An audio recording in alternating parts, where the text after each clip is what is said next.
sahabat, kita jumpa lagi di kanal saya, Andre Vincent Wenas. Kisah atau kasus mengenai korupsi berjamaah di DPRD Kota Manado periode 2014 sampai 2019 itu masih bergulir kembali rupanya. Dulu sempat terhenti katanya karena pilkada serentak, tapi baru-baru ini dilanjutkan dengan pemanggilan 2 saksi.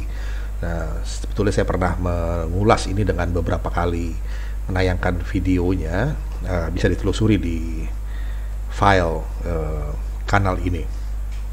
Tapi kita akan bahas kembali lantaran ini menarik. Kenapa? Karena yang terlibat dalam kasus korupsi ini adalah seluruh anggota DPRD Kota Manado periode 2014 sampai 2019, ada 40 orang. Nah, ini ada pelajaran penting walaupun pahit yang bisa kita petik dari peristiwa ini. Jadi seperti biasa saya menuliskan artikelnya yang berjudul "Membiasakan yang benar bukan membenarkan yang sudah biasa". Nah, tentu tahu ini kata-katanya siapa ya. Nanti kita lihat begini. Sudah biasa begitu kok, nggak aneh lagi. Soal korupsi, gratifikasi dan sebagainya. Seperti contoh kasus yang terjadi di Kota Manado misalnya. Ini soal korupsi berjamaah seluruh anggota DPRD. Ya, seluruhnya. 40 orang sekaligus mereka kompak berkonspirasi. Aduh. Ini memang bukan barang baru ya. Ini kasus korupsi atau gratifikasi yang sudah berlarut-larut.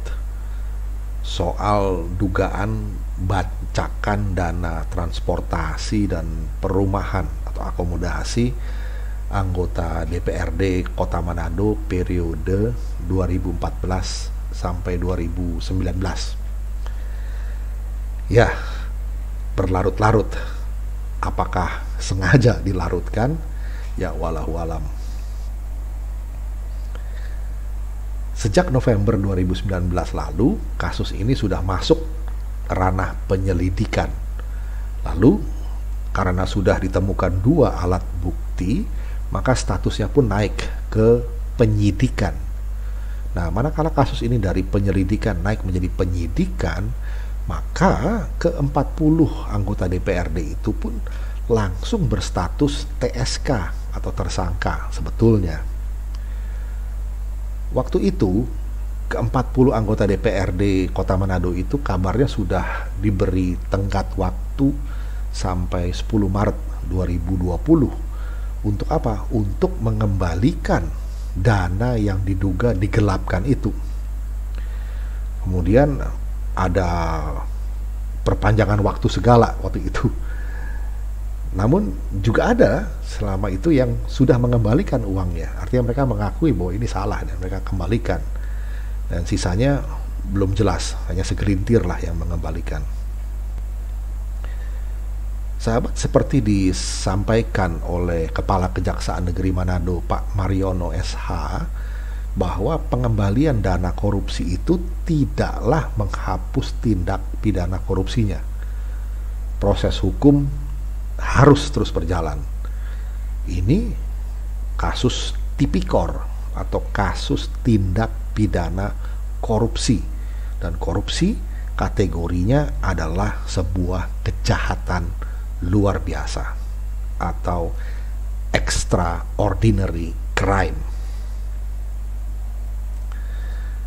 Kemudian dalam perkembangannya, dalam kasus ini, dengan alasan ada pilkada serentak tahun 2020, Kejaksaan Negeri Manado sempat menghentikan prosesnya. Walau ini aneh bin ajaib sebetulnya. Lantaran apa hubungannya proses hukum kok bisa dikalahkan oleh proses politik? Katanya hukum harus jadi panglima. Lalu kenapa mesti ditunda? Nah ini, kabarnya ada anggota DPRD periode itu, yaitu 2014-2019, yang ikut dalam kontestasi pilkada. Ya sebetulnya ini apa hubungannya, so what gitu loh. Tapi oke lah, itu semua sudah berlalu. Sekarang pilkada sudah usai. Lalu bagaimana? Nah, kemarin Kamis 6 Mei 2021 yang baru lalu, Kepala Seksi Intelijen Kejaksaan Negeri Manado, Pak Hijran Syafar, mengatakan bahwa penyidik Kejari Manado rencananya memeriksa 3 orang saksi yang terkait kasus ini. Namun sayang, saksi yang hadir hanya 2, yaitu inisialnya VM dan RT. Begitu menurut pemberitaan. Sedangkan 1 orang saksi lainnya tidak dapat memenuhi panggilan. Maka ia pun telah dijadwalkan ulang untuk diperiksa pada hari Senin 10 Mei 2021. Nah, bagaimana perkembangannya? Kita lihat. Yang jelas artinya proses hukum ini bergulir kembali. Bagaimana kelanjutannya? Yuk kita monitor bersama ya. Apakah bakal tuntas atau masih berpusing-pusing atau nantinya malah dihentikan dengan SP3 gitu ya, penghentian perkara gitu. Oh ya, bagi mereka yang penasaran siapa saja sih mereka anggota DPRD Kota Manado periode 2014 sampai 2019 yang sedang jadi TSK itu. Nah, berikut catatan yang ada. Kalau mau tahu nama-namanya bisa Google sendirilah, itu gampang sekali. Kita di sini hanya sekedar mengingatkan, menyebut asal partai dan jumlah kursi yang ada untuk DPRD Kota Manado periode 2014 sampai 2019. Partai Demokrat 9 orang, PDIP 6 orang, Golkar 5 orang, Partai Gerindra 5 orang, Partai Amanat Nasional PAN 4 orang, Hanura 4 orang, Nasdem 3 orang, PKS 2 orang, P3 1 orang, dan PKPI 1 orang. Totalnya 40 orang. Sahabat, terus terang ini memang memalukan dan sangat menyedihkan. Semua masyarakat kecewa, merasa dikhianati oleh wakil rakyat yang dipilihnya sendiri. Tentu ini pelajaran pahit bagi masyarakat Manado dan juga untuk seluruh rakyat Indonesia, sekaligus peringatan bagi wakil rakyat serta penegak hukum. Tapi sementara itu ada juga sementara pihak yang bilang bahwa hal gratifikasi atau korupsi macam begini itu hal yang sudah biasa kok, lazim dilakukan oleh legislatif dan eksekutif dimanapun. Dan yudikatifnya pun katanya gampang disumpal. Waduh, masih ingat dulu Pak Fadlizon pernah bilang bahwa korupsi itu oli pembangunan katanya.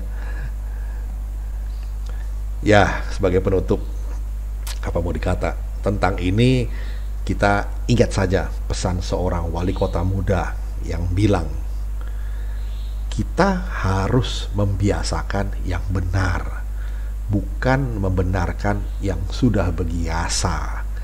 Begitu kata Gibran Rakabuming Raka, wali kota muda dari kota Solo. Demikian, kita jumpa lagi di session berikutnya.